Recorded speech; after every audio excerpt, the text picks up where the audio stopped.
Hey, what's up? In this tutorial we're going to create a collapsible panel using Dreamweaver CS4.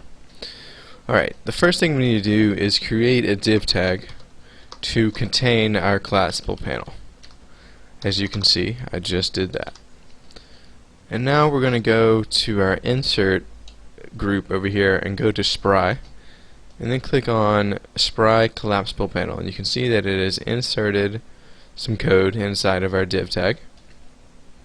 And that is all we need to do to create the collapsible panel. So I'm going to run that so you guys can see what it looks like. And as you can see here, we have a collapsible panel that goes across the whole screen, and when you click on it, it goes up and down and collapses. So let's customize this a little bit, because this isn't exactly what I want to see right now.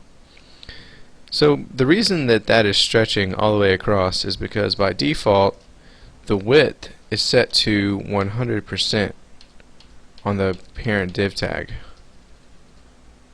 As we can see on this guy, collapsible panel, it has a margin of 0, which is going to take it all the way out to the edge there.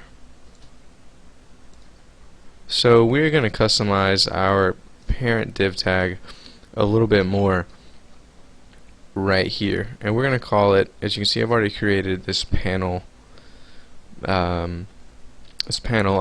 and it has a width of 300 pixels. So I'm just going to give this div right here an ID of panel, and now that should shrink.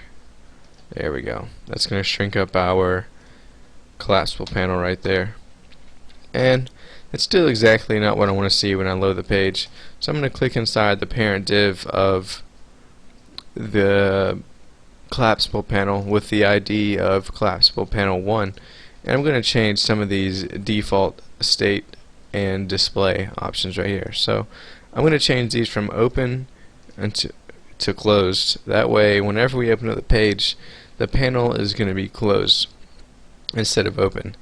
And the reason I'm doing this is because inside of here I'm getting ready to create a sign up for a newsletter form. So I'm going to say sign up for newsletter, and inside the content here I'm going to create a simple form that is going to allow the user to enter in his email address and then submit it, and that way he can get, or he or she can get the newsletter from this sample site.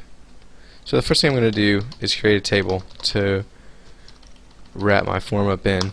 You have to think about how you're going to format, and this time I'm going to format it with a table using 2 columns, one to hold the label and one to hold the text box that's going to grab the email from the user. So there's the first column, and there's a second column, and in the second row I'm going to make 1 column, but I'm going to give it a call span of 2.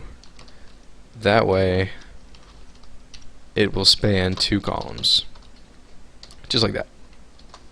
Okay, in the first column I'm going to say email.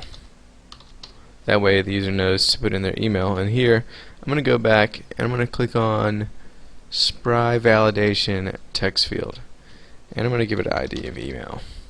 Say OK, and I'm going to click on page properties and say OK, and now I see that I have some options for my Spry text field to validate it. So I'm going to click on email address. That way this text field is going to have to look like an email address before it is submitted.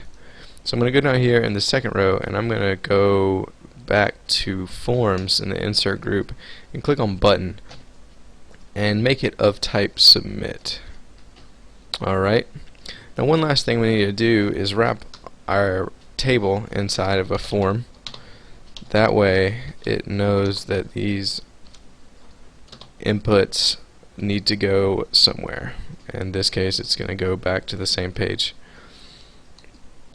So change the method to post. There we go. Now let's close up our form.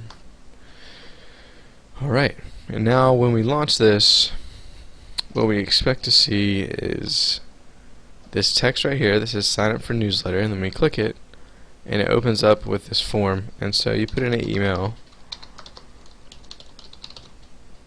and you submit it, and there you go.